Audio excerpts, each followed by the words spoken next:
I want to bring on Binny Cement. He is a 14-year-old guy. He's going to ask a question. He is absolutely awesome. I will say that he, has the biggest obstacle is, he's fighting a brain tumor. Not to expound on it because it isn't, he doesn't see it as his identity, but, he is very much an inspiration. I want to give him an opportunity to ask everyone a question if he has. There he is. What's up, Binny? How you guys doing? Oh, we're doing pretty good. Better now that you're on. Oh, thank you. You got any questions for us? Yeah, I have a few questions for everyone here. I kind of have like questions with Binny Aish, the marathon runner. Let's also quickly say you ran a half or a full. What did you run? So I ran a half, and I ran 2 halves. Well, half of a half, and then a half. But this year I could not run because my doctors said I wasn't able to run because of the chemotherapy I was on. And it felt awful when I found that I wasn't able to run. So my question to Binny Aish is, have you ever had to back out of a race, and like how did you cope with it? You can never know in the moment exactly why it happens. You have to trust, like, this is Hashem's plan for me and it's leading me down the right path. And that has always helped me with whatever like difficult, there have been other times that I've had to take off from running and it's so hard. I know how hard it is because like for me, running is like breathing. Like when I didn't run for 10 days because I had cellulitis and it was like I was in prison for 10 days.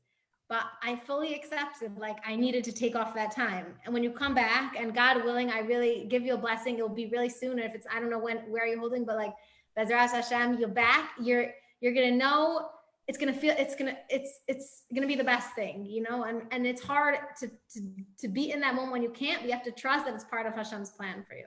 I have another question for Tamir Goodman and AJ Edelman.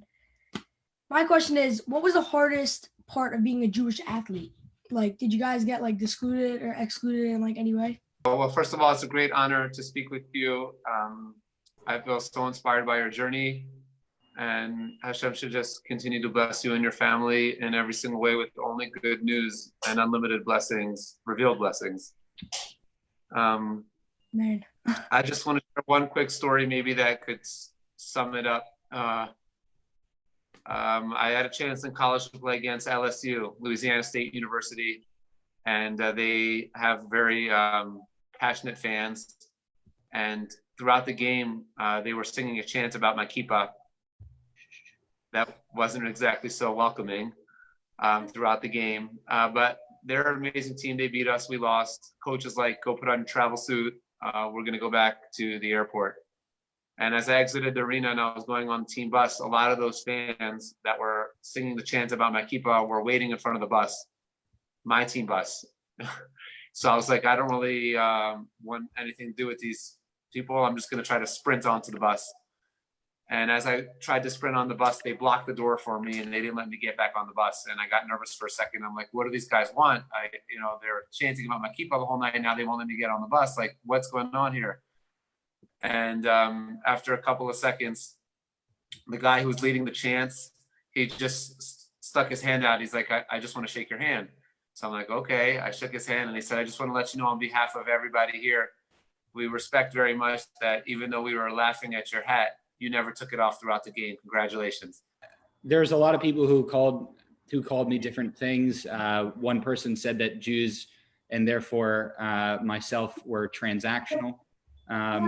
There's somebody who called me a dirty Jew, but it was, and these are fellow athletes, not just to mention the numerous threats. And I was turned away from a bed and breakfast in Germany, which I had a confirmed reservation for. So I show up in my team gear with an Israeli jacket on. The guy looks at me and he says, this is Bavaria. I think you'd be better somewhere else. I said, I just need a place to sleep. I have to continue on tomorrow to Berchtesgaden. I just need a place to sleep. And the guy's like, find somewhere else. And it was 2 a.m. There's like no other place to go. There was something in me that was just like, this is why we're doing what we're doing. This is why the journey has, significance, because we are representatives of a people who people, if they don't interact with us, they just naturally hear negative stuff. And so every time I hear something negative about my Judaism or because of my identity, I use that kind of as a bit of fuel to reach out and touch their lives in some way, or to be a better example for what Jews can be, because most oftentimes they're approaching it from a negative viewpoint because they haven't had extremely positive, they've either never interacted with a Jew or had positive interactions with Jews. All they've seen is what they've been spoon-fed, you know, the propaganda that they've been spoon-fed on the news. And so it just reminds me to be just as good of a Jew as possible. I just need to ask one more thing. Yeah. So Michael Newman, I just want to know, what type of kippah did you wear? Because I might need to be ordering that because it stayed on your head that whole race. I'm super intense on wearing my yarmulke. You know, I when I went on the show, I was, you know, I had 10, bobby pins in so it wouldn't fall off. You know, everyone was like, what happens when you get to the water obstacle? And I just kept adding bobby pins. It was a bunch of these bobby pins, you know, and I had the kipped yarmulkes underneath as well. But I lost the Spartan race early on. I was in the lead and my yarmulke fell off and I had to make the decision. I think I had like a 30-second lead and I had to make the decision, and I had figured it out 2 minutes later. And I said, you know, what's more important? You know, being an athlete first or being a Jew first?